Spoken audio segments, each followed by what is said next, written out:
Hello, welcome to my channel. I'm Miranda and I'll be talking about my May wrap up today. And in the month of May I read 9 books. So come on, sit down. I've got my tea in my dad's mug that he likes because he thinks it's manly, but I also like it, so you know. Also, sorry, I just got out of the shower. The bleached parts of my hair are absolutely doing their own thing right now. Just don't look at that. Okay, so the first book that I read in the month of May was Girl, Serpant, Thorn by Melissa Bashardust. And I got this book because I got this actually quite a while ago. The cover drew me in. I just thought it was beautiful. This is a hardcover. Like, I really treated myself. I just saw this, knew not what it was about besides the like synopsis, and I just purchased it because I was like, it's stunning. And I looked it up and it said it was LGBT, so I was like, all right, we gotta do it. But I did really enjoy reading this book. I gave it 3 stars, but I think that's a pretty good rating for me. Like, if I give something 3 stars, it's pretty alright still. It is a young adult. It's a young adult novel based around this character named Soraya, who basically, she can't be touched. Like, anyone that touches her will instantly die. And so she's locked up in this tower. It's kind of like based on like fairy tales and that kind of thing. Yeah, so basically her skin has like poison, and if you touch her skin, then the poison goes into you and you perish, basically. It was a really interesting concept, and the author actually took a lot of inspiration from, there's like this Persian epic called the Shahnameh, and it has a lot of that in it. So I don't want to give too much away if you already know this poem. Like, just read the book if you like LGBT young adult and you like fairy tales, because it was very enjoyable. Like, I was having a fun time the entire time I read it. I read it in like one day. It didn't like impact me in any sort of way later on, but like, I don't know, as a young adult it was enjoyable. Like, it did what it came here to do, and I enjoyed it. I'm very picky with young adult novels because I have like read my entire life. So when I was a teenager and I was a young adult, I was consuming these books at like an astronomical rate. So now I feel like I've seen it all. Not all, but like a lot of the tropes and stuff, I'm just like, I can't. But that's not true with LGBT stuff. Like, if it's a gay young adult novel, I'm like, hey. So if you look on my shelves right now, all my young adult novels are gay, and I don't know what to tell you. I have to like admit it to people in my family when they come to borrow my books. Like, oh, that's my gay shelf, but it's really just young adult novels. Yeah, so the same author did Girls Made of Snow and Glass, which I think is another LGBT story, but it's based on Snow White. I'm not sure, but I'm kind of interested in reading it because I found this enjoyable. Again, I probably won't reread this again, so I might donate it after this, but oh, it's so pretty. I don't want to. Maybe I'll keep it. Maybe I'll keep it, you know, twist my arm. But yeah, so for the LGBT element, the main character is bisexual. It never actually like says that, but it's like, you can tell by what happens. And yeah, I really liked it. The only problem I would have to say with this book that I found was that she kept falling in love like so fast and so easily that it kind of bothered me. I was like, enough. You know, like she would just like not, like she would just trust people, and I think that the whole point of that was supposed to be because like her mother had never let her out of the tower before because people can't touch her, so she didn't know how to like form healthy relationships. But it still like bothered me. But I guess it's kind of like, that's the age, right? And then also with her circumstances, it kind of makes sense. But anyway, moving on. I got, after that, I actually listened to an audiobook. It's on Audible and it's called The Evil Eye by Madhuri Shakar, and this was like almost like a horror thriller kind of thing. I listened to it on Audible, so it's only in audiobook form. I listened to it in like that day. I was listening to it while I was doing the dishes. It was really enjoyable. It's like told in phone calls between this mother and her daughter, and it's basically this daughter is, you know, seeing this new guy and some things happen. I don't want to again spoil it, but like it's like a kind of like a horror thriller style, and it was just really captivating. I liked the way that it was told, like with the phone calls. I don't know, it just seemed really like organic. Sometimes when I listen to audiobooks, it's very hard for me to like start getting into it because like obviously reading a book and like talking a book, like telling a storytelling and stuff is like very different. So I don't know. Anyways, I gave this 3.5 stars, and yeah, I thought it was good. The next thing I read was The Selected Poetry of Emily Dickinson.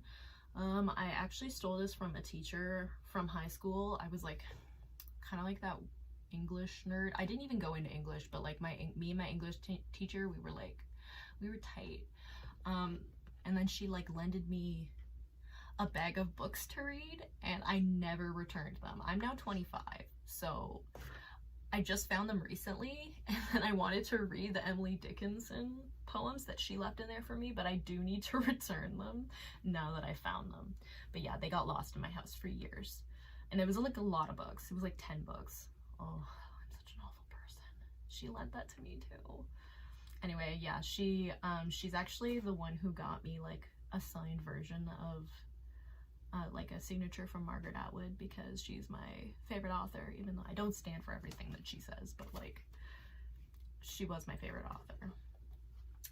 Anyway, I gave this 3 stars. I kind of expected to like it more than I did because like a lot of people like Emily Dickinson's poetry, but I just like, it was good, but like I just wasn't feeling it, and I think it's because I don't like poetry that rhymes. I don't like it. I don't know, but I can see the appeal, you know? Anyway, after that, I finished reading The Dispossessed by Ursula K. Le Guin. I actually started this in March because I actually had to read this for school. So Ursula K. Le Guin, I'm an anthropology major if I haven't stated that 10 million times already. And Ursula K. Le Guin, her father is Alfred Kroeber, who's like a really famous, albeit problematic anthropologist from the past. And so we were kind of reading her speculative fiction, because speculative fiction is like a big thing in anthropology. Like anthropologists tend to write speculative fiction based off of, you know, their knowledge of anthropology and what goes on, like sociocultural anthropology. That's the kind I'm in. Anyway, so I read The Dispossessed. This is like a sci-fi novel where there's a colony, a group of humans, and they move to the moon because they don't like the power structures and everything like that. So they move to the moon and they kind of start up an anarchist colony.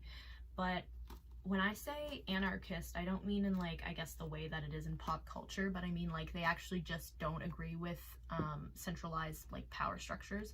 The whole idea is that it's decentralized, and you know, it's kind of seen as a utopia. Where they live on the moon is seen as a utopia, even though it is not the best place to live in for them. Like, because they live on the moon, they have a lot of issues with sustenance, and like they can't grow food properly, and it's all these struggles, but they still choose to live there because it's still so much better than what is happening on Earth with all the inequalities and stuff like that.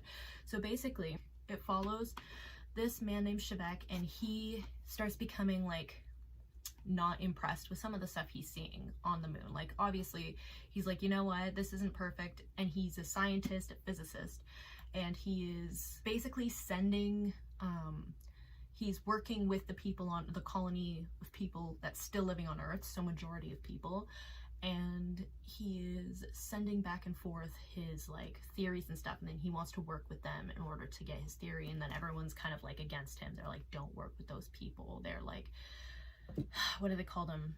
Properteers, people that own property. Like on the moon you don't own things, and this is like a big thing. It was like very anti-capitalism, and this was written in like the 80s, I believe, so like this is very anti-capitalism. And he goes to Earth, and he basically, because of his scientific like exploits, they come to know him, and he's the first person from this moon colony to go back to Earth in like 200 years or something. And it just kind of shows how he's like an alien almost. He doesn't like know anything. Like when you think about us, when we read a book that has, you know, basic society stuff in it, it's like we already know that. But reading it from the point of view of an alien who doesn't understand anything that's happening and who doesn't own property, and you know, it's very interesting. It really puts like a different perspective on capitalism and power structures, which I think was really interesting. Yeah, there's just a lot of talk about in this book.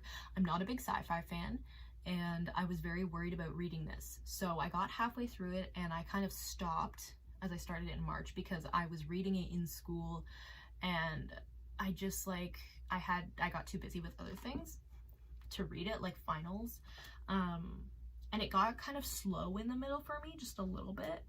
And so eventually I picked it back up, and once I got through that kind of like slow part in the middle, the ending was really good. Like I really liked it. I was gonna give this a 3-star in the middle. I was like, oh, this is probably like a 3-star, and then like as it continued to like move along, I believe I gave it 4 stars. So yeah, I gave it 4 stars. So I really enjoyed it. Again, you can see like it still sticks with me. That's how I give something 4 stars or 5 stars. After that, I read Autobiography of Red. Let's look at this. This book was absolutely amazing. One of my all-time favorites now, like easily, like probably, yeah, it's probably up there with like my top like 3. It's so good. I just like read it all in one night. It's not super long, and it is a novel. First of all, it's by Anne Carson, and it's a novel told in verse, so it's like a poem basically, but it's a novel still, and it tells this like story of Geryon.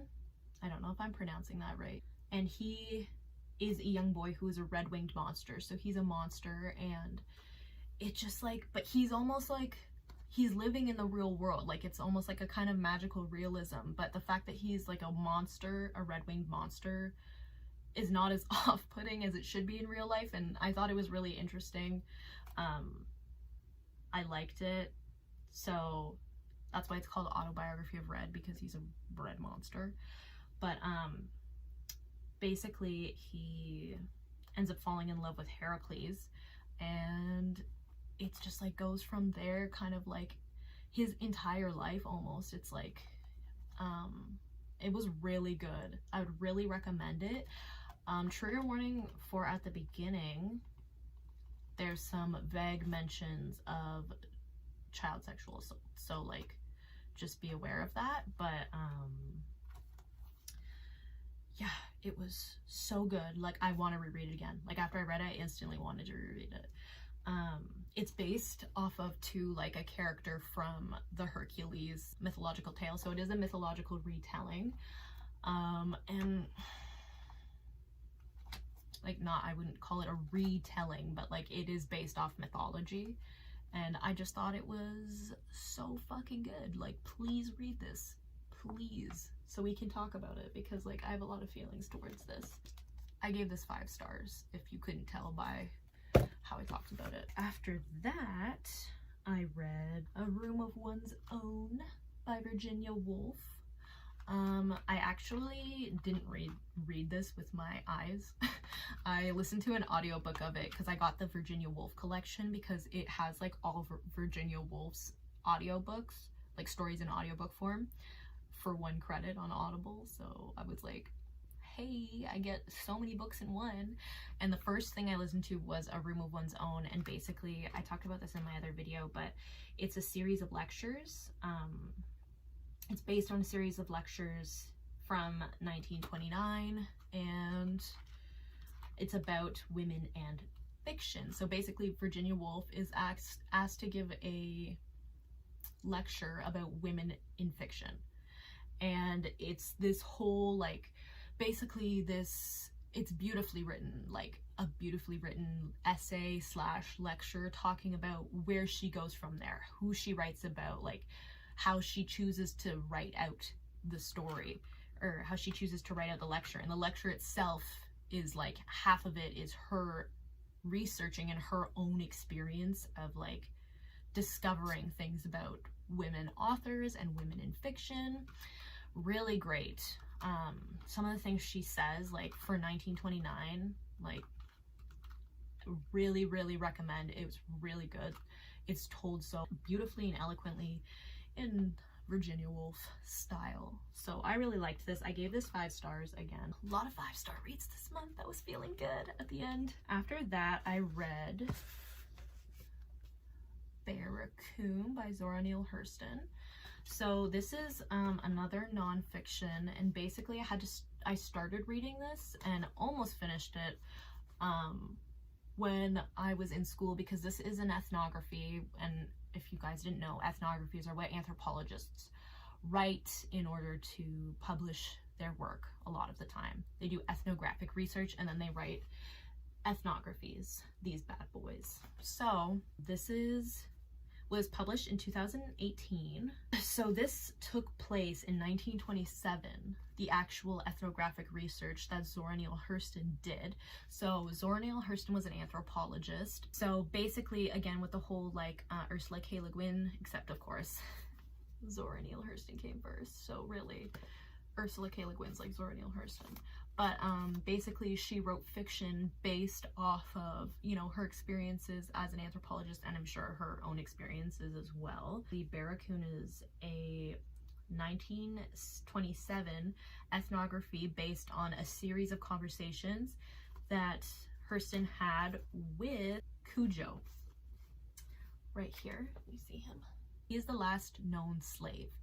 So he was actually taken from Africa after slavery was already technically abolished in the United States, and he was an illegal slave, still taken against his will. So the whole story is basically all these conversations that she had with him where he tells his life story. And what I really liked about this book, or this ethnography, was that Zora Neale Hurston, she doesn't change the language in it. She writes it exactly as he says it, because the way he speaks, she wants to keep the, like, preserve the language. A lot of anthropologists believe that language is as important as any other part of society and culture. So changing the language to be in a more way that is considered acceptable to white colonial institutions is something that she did not want to do.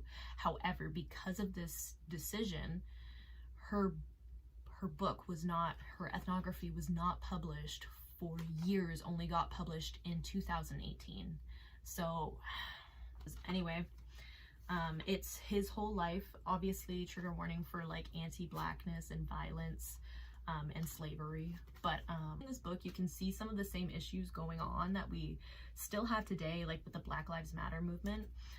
I read something where in here, one of his sons gets murdered by a cop, and the cop says, "Oh, I was scared," or something like that, and he gets away with it. And that kind of, it's just so upsetting and sad that, you know, back in 1927 this happened, or even before that, probably like late 1800s, probably, like way back when this was happening, and this is still happening to this day. Cops are still murdering Black people and saying, "Oh," and getting away with it. I just think that that was such, it just blows your mind. Anyway, that would be Barracoon. After that, I read The Bell Jar by Sylvia Plath. I've never read this before. I know everyone's like read this in school and stuff, but I did not read The Bell Jar. I gave this 4.5 stars. I really liked it. Obviously, trigger warning in this book for suicide and sexual assault.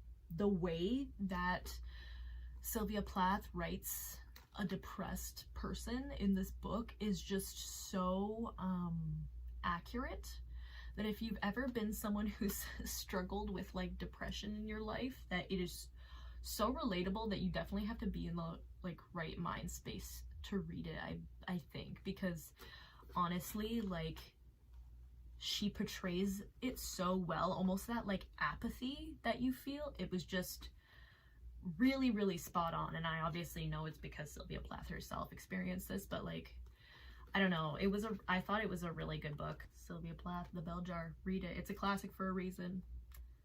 You know, it's good. And then the last book I finished in May was No Longer Human by Osamu Dazai. So it's basically about a man. It's told in first person, and it's about a man who basically, it goes through his entire life, and he does not believe that he is human. Like, he believes that he's some monster compared to other human beings, and he doesn't like humanity, but he believes that he is not one of them, like, that he's worse. He just thinks he's this awful, like, person. It goes through his whole life, and he's basically almost in the book trying to prove to you that he's like an awful person. And it's just so like, oh, it's just so depressing. Again, please be in the right mindset for this. Trigger warning is suicide, drugs, sexual assault, and death. It follows like this man who's an artist, and basically his entire life, very character driven. I love that. It was written beautifully, even though it is a translation. It was written so beautifully. He basically like puts on a mask as like a clown, like a class clown almost, to try to like mask how he thinks that he's not he's not human. He's trying to mask his alienation, as it says on the back. What's really sad about this book is, turns out that it is semi-autobiographical or fully autobiographical. We don't really know. After this book was published, the author committed suicide, but a lot of the events in this book, such as his suicide attempt with another woman where she died and he lived, was actually something that happened to the author. So they believe that probably most of it is autobiographical, which is really sad, because a lot of the stuff that happens to this character in this book is very upsetting. After the end of like him telling his story, it suddenly goes to another character, and I guess the book was based on this character's journals. So he read the journals, and spoiler warnings, I'm gonna tell you the last line. If you don't want to hear it, skip ahead. He comes back to this lady who knew Yozo, the main character, and after reading all these journals that he himself wrote, that we just read, but basically he paints himself as this awful person. And then he goes, yeah, like, he sounds pretty shitty, like he sounds like an awful person. And then the woman who knew him replies with basically like, he was an angel, like basically he was actually like an amazing, sweet person, but the way he portrays himself is as this awful monster. And just like that final line of saying like he was a good boy, an angel, it just like, oh, it makes me want to cry. Like, I'm so sad the way he just like wrote himself is so awful, and then at the end it just like hits you with that. I'm like, whew, that he just saw himself as basically a monster, and that he actually wasn't. He was actually a sweet person. I don't know, it's just really upsetting. Anyway, after that, these are the two books that I started in May that I have not finished still. And that is Where the Crawdads Sing by Delia Owens. I really like it so far. I'm only a quarter of the way in, but I think it's really interesting. I find it quite easy to read. It's kind of like a mystery, and it's like jumping back and forth in the past and the present, and I don't know, I really like it so far. I can't really say anything more, but it's enjoyable. And then I also started reading The Odyssey by Homer, obviously, but it's translated by Robert Fitzgerald, and this is a thickie, you know, like, I think it's like 500 pages or something, which other versions are not, so I'm kind of like, what was this bitch doing? So it's actually 462 pages if I cut out all the extra stuff at the end. That's like the translator notes. I am this far through it. I think I'm 72% through it, I saw on Goodreads. I really like this. Like, it's enjoyable. Some of the poetry in it is like really beautiful, and when you get like a really nice caption, it kind of hits you.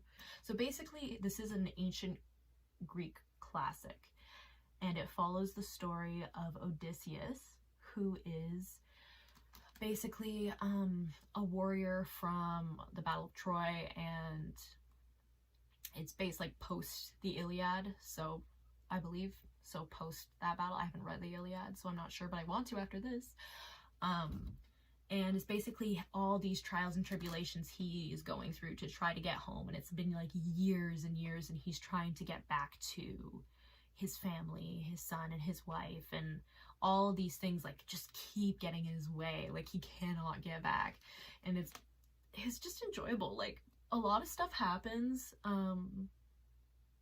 and it's like it doesn't linger on things too long. Like, it's kind of written as a play or a poem or something like that. So if you can kind of see, there's not a lot of like description. It's basically only the characters talking, so it's kind of like a play in that sense, but it's written in a very kind of like poetic way. I don't know, is this considered a poem, like an epic poem? I don't know. Anyway, yeah, I really enjoy it. There's some beautiful passages in here. O my child, alas, most sorely tried of men, great Zeus's daughter Persephone knits no illusion for you. All mortals meet this judgment when they die. No flesh and bone are here, none bound by sinew. Since the bright-hearted pyre consumed them down, the white bones long exanimate to ash. Dreamlike the soul flies, insubstantial. You must crave sunlight soon. I don't know, I just thought it was pretty. I was like, you're all right. When like Odysseus talks, he's not that eloquent. It was obviously someone else, but when the gods talk too, they're always like speaking in like beautiful poems and shit. And yeah, anyways, it's really good so far. I'm excited to see what happens. I hope he like, you know, fucks around with those guys in his house, in his castle or whatever, that are like stealing his food. We'll see where that goes. That'll probably be in my June wrap-up. And that's it. Thank you for listening to me ramble for so long about my books I read. Bye, guys!